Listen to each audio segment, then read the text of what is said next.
ప్రతి వైసీపీ కార్యకర్త one man ఆర్మీల పార్టీ కోసం పనిచేయాలని YCP state coordinator Sajjala Ramakrishna Reddy పిలుపునిచ్చారు. శుక్రవారం తాడేపల్లిలోని వైసీపీ కేంద్ర కార్యాలయంలో సోషల్ మీడియా విభాగం ప్రతినిధులతో ఆయన సమావేశమయ్యారు. ఈ సందర్భంగా మాట్లాడుతూ సోషల్ మీడియా పార్టీ భావజాలాన్ని ప్రజల్లోకి తీసుకెళ్లే కీలక వేదికగా మారిందని పేర్కొన్నారు. కార్యకర్తలు బాధ్యతాయుతంగా వ్యవహరిస్తూ వాస్తవాల ఆధారంగా ప్రభుత్వ వైఫల్యాలను ప్రజలకు తెలియజేయాలని కూడా సూచించారు.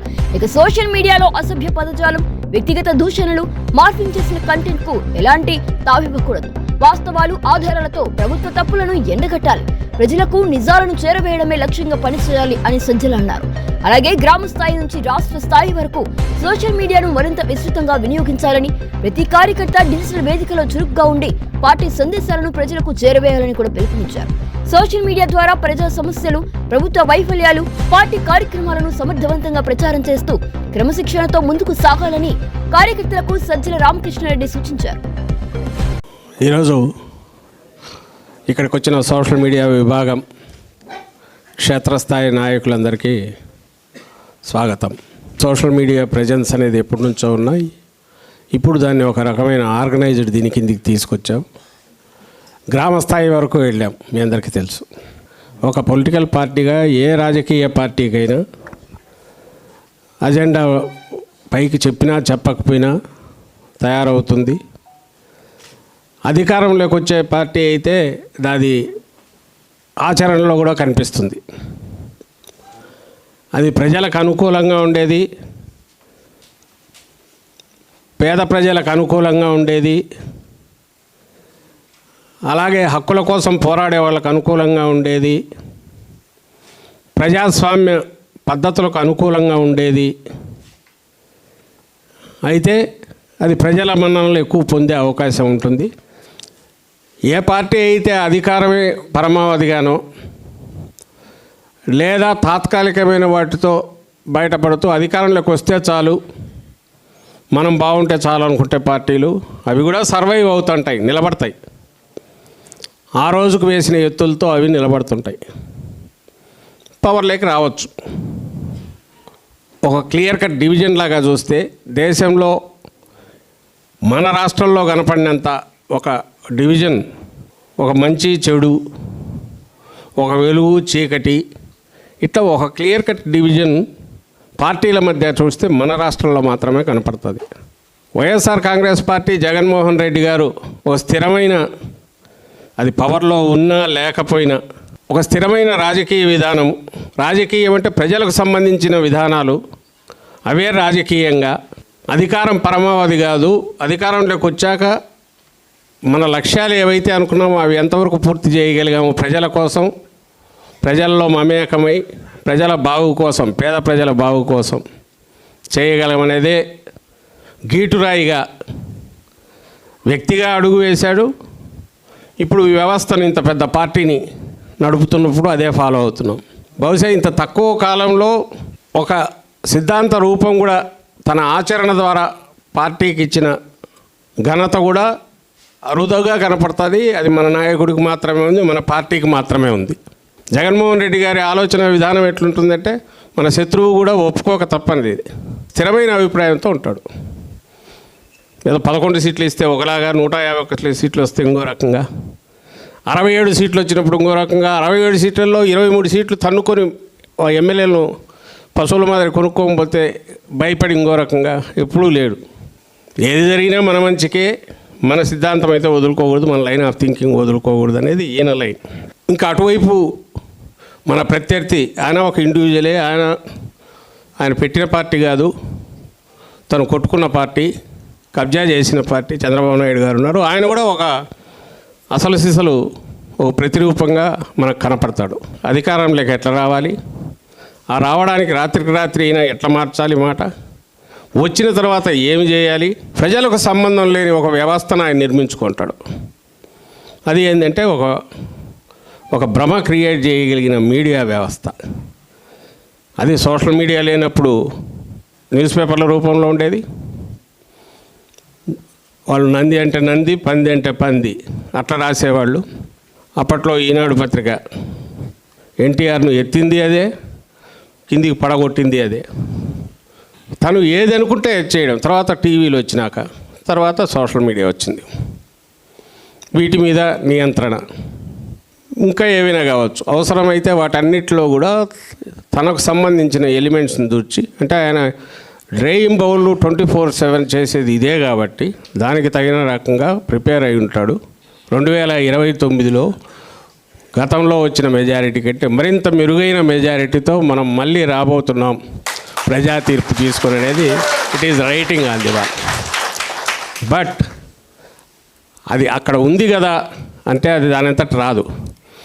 ఈరోజు ఈ స్థాయికి రావడం కూడా దానంతటది రాలా. దీని వెనక కూడా వాడు దెబ్బలు తినే కొద్దీ గట్టిదనం తెచ్చుకున్న మన కార్యకర్తలు ఏదో ఉంది, కష్టం ఉంది. ఇప్పటికీ ఆ కష్టాలు పడుతూనే ఉన్నారు. ఇంతకంటే నువ్వేం చేస్తావు సరే చూద్దామని మొండిగా నిలబడినందువల్లే మనం ఈరోజు దీనికి రాగలిగాం. భవిష్యత్తులో కూడా ఇలాంటివి జరగచ్చు, భవిష్యత్తులో ఇలాంటివి జరుగుతాయి. అయితే మన నాయకుడు ముందు ఉంటున్నాడు, ఆయనతో మనం అడుగు వేస్తున్నాం. ఆయన ఒక కార్యకర్తలాగే అడుగులు వేస్తున్నాడు. తనేదో పైనుంచి శాసిస్తాడు మనం పోతామనేమో అనుకోవట్లా. తను పని తన డ్యూటీ లీడ్ చేయాల్సిన వాడు ఎట్టుండాలనో, ఎన్ని కష్టాలు వచ్చినా ఏ రకంగా ఉండాలో తను ఉన్నాడు. కాబట్టి మనం కూడా అందరం అంత నమ్మకంతో విశ్వాసంతో అడుగులు వేయగలుగుతున్నాం. ఈ సిచ్యువేషన్లోనే రేపు లోకల్ బాడీస్ కూడా వచ్చే పరిస్థితి ఉంది. వాళ్ళు ధైర్యం చేసి పెడితే మనమైతే రెడీగా ఉన్నాం. జగన్మోహన్ రెడ్డి గారు ఆల్రెడీ పిలిపించారు. నీ ఎంటైర్ పోలీసు కాదు, ఎక్కడెక్కడివి తెచ్చి పెట్టుకున్నా కూడా మనమైతే ఎక్కడ ఒక్క పంచాయతీ కానీ ఒక్క దీంట్లో కానీ పోటీ లేకుండా వదలడానికైతే వీలు లేదనేది ఈయన చెప్పాడు. అండ్ మన వాళ్ళు కూడా దానికి రెడీగానే ఉన్నారు.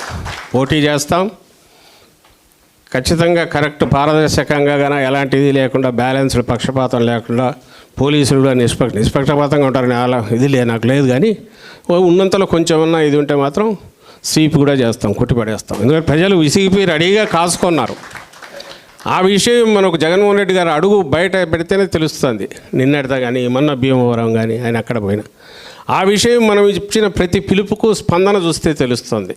మన లైను ఖచ్చితంగా దీన్ని ఇంకా బెటర్ దీని వైపు తీసుకెళ్ళడం అట్లనే. లేకపోతే రాజకీయం అనవసరం అనేది జగన్మోహన్ రెడ్డి గారి ఆలోచన. జస్ట్ రాజకీయం కోసం అయితే ఆయన నేను చెయ్యనేది నేను ఖచ్చితంగా నిర్ద్వందంగా తీసుకున్న లైన్. దాంట్లో చిన్నపాటి ఇది కూడా ఉండదు. అది ఖచ్చితంగా ప్రజలకు, ముఖ్యంగా పేదలకు, అన్ని సామాజికంగా వెనుకబడ్డ వర్గాల్లో, ఆర్థికంగా వెనుకబడ్డ వర్గాల్లో అందరికీ పేదలకు ఉపయోగపడాలి. డబ్బు అనేది క్రైటీరియా కాకూడదు బేసిక్ వీటి దగ్గర. అప్పుడే సొసైటీ ముందుకు పోతుందని. మరి ఇంకా ఎట్లా సాధ్యమవుతుంది? ఇండస్ట్రియల్ డెవలప్మెంట్ అయితే సాధ్యమవుతుంది.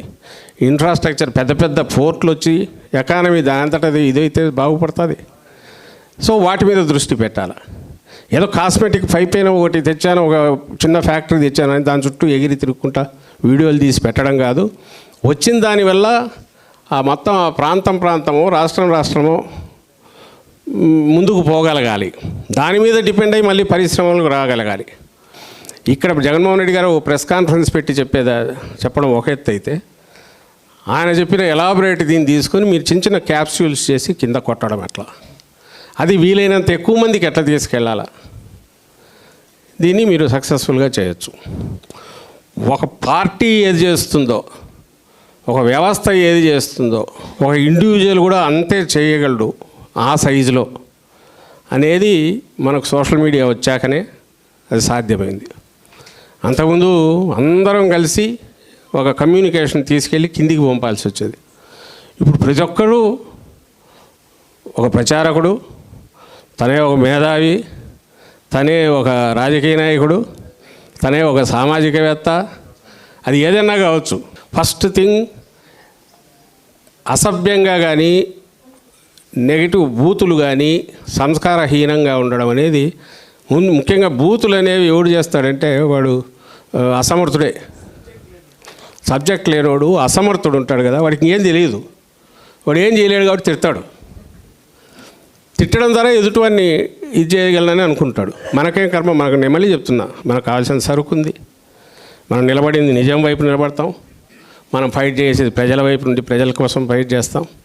దాంట్లో ఏం మనం దాచిపెట్టుకోవాల్సినది, అందుకు దెబ్బలు కూడా తింటాం.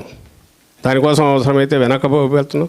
ప్రజలు అర్థం చేసుకోలేకపోతే దాని ఇది కూడా తింటున్నాం కూడా. అయినా సరే ఏం మార్పు లేదుగా, ఎందుకంటే ఒక నమ్మిన దీని వైపు పోతాం కాబట్టి, నాయకుడు అలాంటి వాడు కాబట్టి. ఎందుకంటే మీరు ఫోకస్డ్గా పనిచేసేవాళ్ళు కాబట్టి మీకు ఇంతగా చెప్తున్నా.